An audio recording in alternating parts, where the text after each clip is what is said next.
আমার নবী যেদিন এই দেশ থেকে বিদায় হয়ে যাবে, আমার আল্লাহ জিবরাইলকে দিয়ে প্রস্তাব পাঠিয়েছিলেন, ও জিবরাইল, আমার বন্ধুর কানে খবর দাও, আমার বন্ধু এই দেশের মাটিতে থাকতে পারবে না, আমার বন্ধু এই রক্ত মাখা জমিনের মধ্যে রাখবো না, আমার বন্ধুর দেহ আমার আরশের ডাইন পাশে দাফন করব। জিবরাইল খবর নিয়ে ডাকতেছেন, হুজুর আল্লাহর সালাম গ্রহণ করুন। আমি জিবরাইলের সালাম গ্রহণ করুন। আল্লাহর নবী গো, আপনার দেহ মোবারক আল্লাহর আরশের ডাইন পাশে দাফন হবে, আপনি খুশির সহিত কবুল করুন।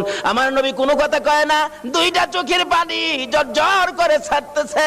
জিবরাইল বলেন, ইয়া রাসূলুল্লাহ, এত সুন্দর প্রস্তাব নিয়ে আসলাম, কোনো কথা কন না, খালি কাঁদেন কেন জানতে চাই।